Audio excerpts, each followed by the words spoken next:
Welcome you back to the Patrick Netherton Show right here on 1130 The Tiger. He's Rogers, I'm Patrick, and we are pleased to welcome in a second-time guest on the Patrick Netherton Show. But when we talked to him before, he had been elected to the Hall of Fame but hadn't been inducted into the Hall of Fame. He didn't have the ceremony yet, and we were talking about, are you a Hall of Famer when you get elected or when you actually have the ceremony? Well, he finally had the ceremony, so it doesn't matter what metric you use. He's an official WWE Hall of Famer, a business guru over on Fox Business, just does a little bit of everything, and he's going to be appearing at Geek'd Con coming up tomorrow and Sunday. He is JBL, John Layfield, John Bradshaw Layfield, John JC Layfield, whatever you want to call him. He is the man, the myth, the legend. JBL, how are you, my friend? Hey, I'm doing great, Patrick. You know, it's like when pigs fly or hell freezes over. I got put in the Hall of Fame. The whole world shut down due to COVID. Yeah. So it took me about a year to actually get inducted. Right. I mean, look, nature wouldn't allow you to be a Hall of Famer. That's just that's exactly right. Nature's against me. Hey, so let's talk about that though to start with, because you and I had you on 2 years ago now, and we had discussed, are you a Hall of Famer when the committee selects you and announces you, or are you a Hall of Famer once you're inducted and have the actual ceremony? And we kind of had some fun back and forth with that, but you had the ceremony. Tell me about that and kind of how cool that was to have sort of the official, all the pomp and circumstance and to be officially inducted into the Hall of Fame.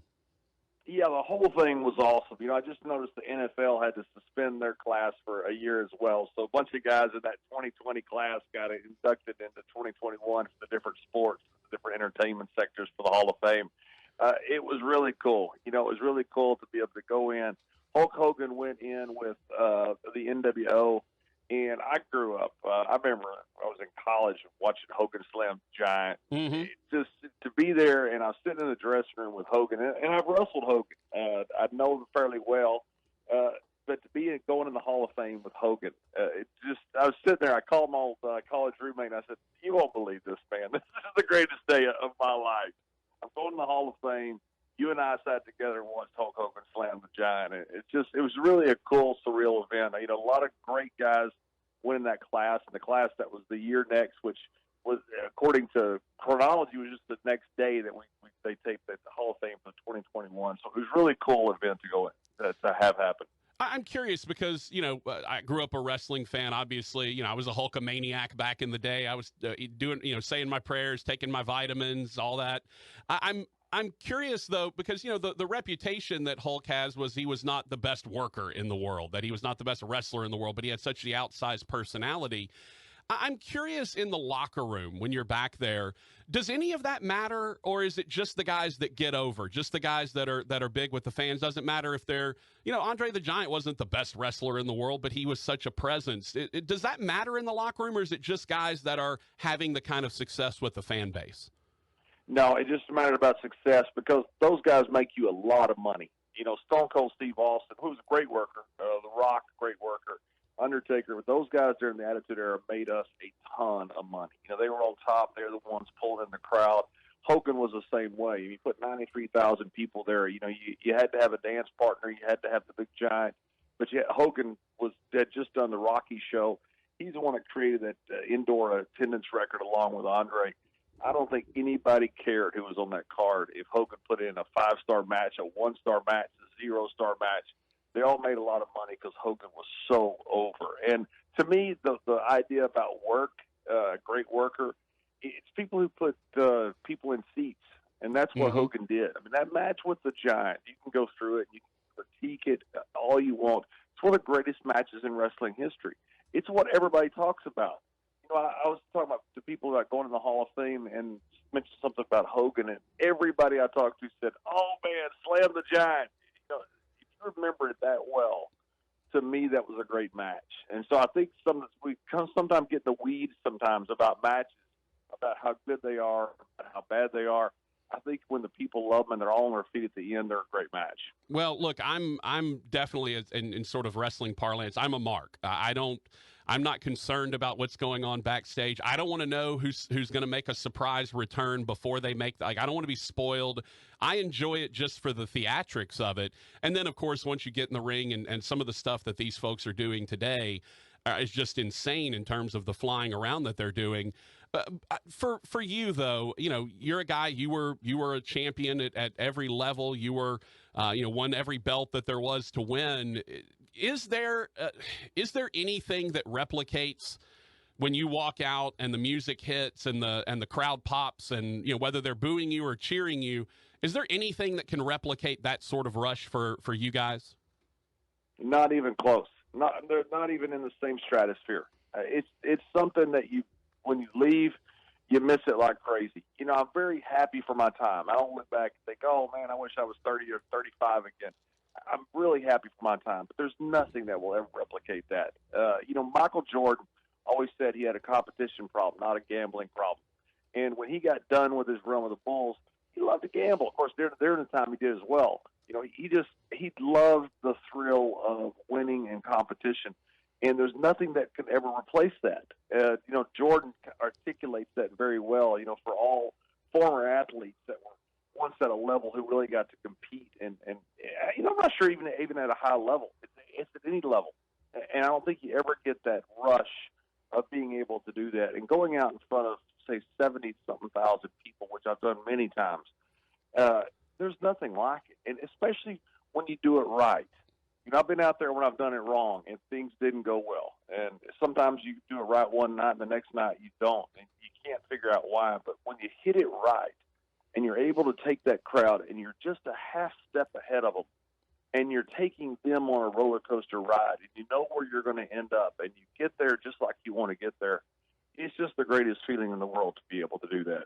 We're talking to JBL, John Layfield, former WWE wrestler, commentator, does a lot of work on Fox Business, a lot of financial guruism going on there. I'm curious, you are going to be appearing at Geek'd Con this weekend, and from what I understand, correct me if I'm wrong, this is your first con that you're doing, or one among the first that you're doing? Is that right? Among the first, yeah. Yeah. I lived in Bermuda for many years, and I just never did any cons or anything. I did one in San Antonio a few years ago, so I've only done a couple in my entire life. So I'm looking forward to it. It's something most of the guys do. I just never did them because I was always living basically, well, not basically, I was living in a different country, right. So the flight is very easy to get in. It's not much worse living in Bermuda than it is to living somewhere else in the States when you're flying places because the flights are so easy. But I just have never done them, so I'm excited to do one of my very first. Yeah, it's going to be a lot of fun. You can go catch JBL, who'll be out there tomorrow and Sunday as well. Also, I guess cool for you as well because you can kind of turn it into a homecoming of sorts because you're from Texas. Your family is a lot of them still in Texas. I imagine that's got to be good for you sort of emotionally as well. Yeah, I started wrestling in this area. I'm from Athens, Texas. Been here for 30-something years. I coached here at the local junior college, Trinity Valley. Mm-hmm. I had a business here for a while, so I've always loved the East Texas area, and I've wrestled Shreveport. I've wrestled, you name it, all these towns in this area for the old Von Erich wrestling. After the Von Erichs left, still it was global wrestling at the time, but based out of the Sportatorium. So it's fun for me to come back home. This is home to me, and it's great to be able to use this trip to do one of my first cons, but also to come home. Do you have any sort of memories of Shreveport? I mean, I know the Boys and Girls Club is always where they seem to go. The Irish McNeil Boys and Girls Club, I think is what it was called. Do you have any specific memories of Shreveport, or is that all just kind of mixed in with everything else that you did kind of in your formative years? No, I've been there a few times to wrestle. I went there a few times for the Sportatorium wrestling, which was the Von Erich and later became global. And I've been there for WWE. We also wrestled Texarkana just up north from there. We wrestled all these towns in the area, but it's just we were in a town every night, and so we would be in Tyler one night, we'd be in Longview, we'd be in Gilmer, we'd be in Shreveport. When it was WWE, we'd be in Baton Rouge, New Orleans, Shreveport, Dallas. So there wasn't a specific instance that stands out like I've been dumped in the ring or something you remember in some places, but it was I remember being in Shreveport and always have enjoyed going there, mainly because I enjoy going to the casinos. Yeah, well, they're still here. My main vice is I love betting on baseball, so that's a problem I have. Yeah, well, the good news is the casinos are still here. And B, now sports gambling is legal in Louisiana. They finally got that passed, although I don't think we have any books yet open in any of the casinos. But it is legal here now, so we at least got that going for us.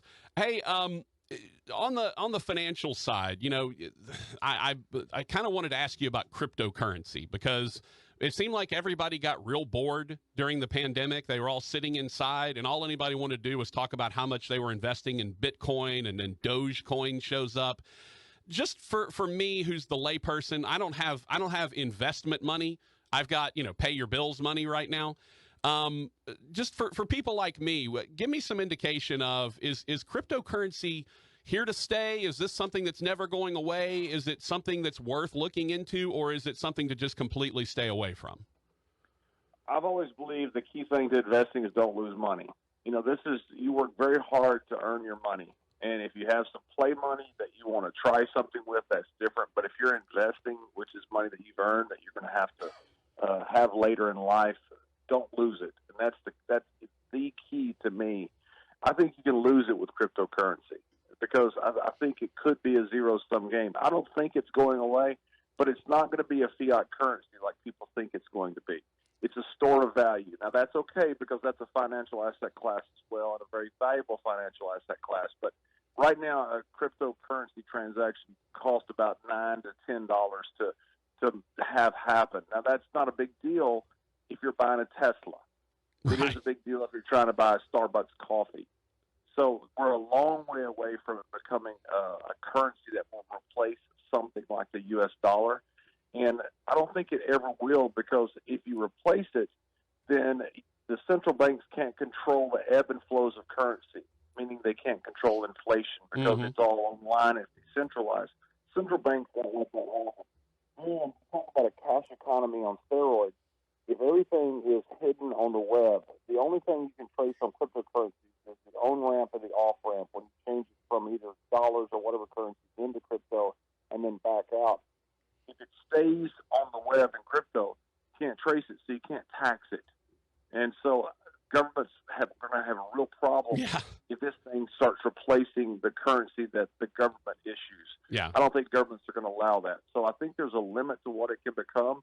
But a store of value, a lot of people made a lot of money, and I think that's probably here to stay. So let me switch gears completely, because you were known for a long time. Ron Simmons, was your wrestling partner for a long time. I know he's a friend. He just lost his head coach, Bobby Bowden. Ron Simmons, one of the best that ever played at Florida State. I'm just curious, did y'all ever talk about Bowden at all? I just, did he ever have any stories about him or tell you anything about him? Ron loved Coach Bowden. Absolutely loved. Yeah, we talked about him a lot. Ron didn't have a father that he knew growing up, and moved from different foster homes. Then Ron goes to Florida State, 3-time All-American, runner-up for the Heisman Trophy. Bobby Bowden said he was one of, if not the greatest athlete he's ever coached. That includes Deion Sanders. And Ron kind of looked at Coach Bowden like a father figure. He really loved the man. And I think Coach Bowden looked at Ron the same. Ron brought in that class. No one wanted to go to Florida when Ron went to Florida. They thought Ron was going to be a Georgia Bulldog, grew up Warner Robins, was a high school All-American. Everybody wanted him. And he went down there because of Coach Bowden. And then the Florida State program came along and became, I guess, the most dominant program probably in the 80s, and had a lot to do with Ron's class. And so the feeling there between those two was very much like a father-son. Last thing, are you going to get back into football commentary? Your alma mater has moved to the WAC from the Southland. Abilene Christians moved on to the WAC. Are you going to get back in and do any games? I love doing football, man. It's one of the most fun things I do, and I got to do a bunch of Abilene Christian games. I don't have any plans for this fall, but I'd love to do some football. That's my real passion. I always wanted to be a football coach. I coached 1 year. I still would love to be a football coach. I love the game. Man, I can watch football all day. I can coach football. I can talk football all day. I don't have any direct plans, but I've put out some feelers just recently to see what kind of opportunities might be out there. Well, you know the voice of the Wildcats, so I feel like you have a good chance to get in there, and our good buddy Grant Boone. I feel like you may know some people that can get that hooked up for you. I want to tell you, Grant Boone is one of the best play-by-play guys I've ever worked with. He's a good man, most importantly, and a good friend. Man, he is so so good at what he does, and he's got that voice. He's got that voice that you hate because some people are born with it, some are not. Yeah. It sounds like a TV voice. That voice of God that comes over the voiceovers on the different video clips, and he's got that. And the thing that really makes you mad is it's in such a dweeby looking body too. I tell Grant all the time, he looks like a nerd or a librarian, but he's got that really good, rich, deep voice coming out of him. Like, you should have his voice, right? You're a massive human being. Your voice should be his voice, not he should have a little pipsqueak voice. Yeah, you expect us from that voice to see someone like James Earl Jones. Right. Not Grant. Yeah. I love him. He's one of the best in the world. I love him to death. Hey, JBL, thank you so much for your time, brother. Much appreciated. And we are really looking forward to seeing you tomorrow and Sunday here in Shreveport over at Geek'd Con at the Convention Center. Travel safely, and, man, let's have a fun weekend. Sounds great, Patrick. I look forward to seeing you in person. All right. JBL, John Layfield, wrestled under the name Bradshaw at one point. He was part of the Acolyte Protection Agency. That's where he wrestled with Ron Simmons. And a WWE Hall of Famer.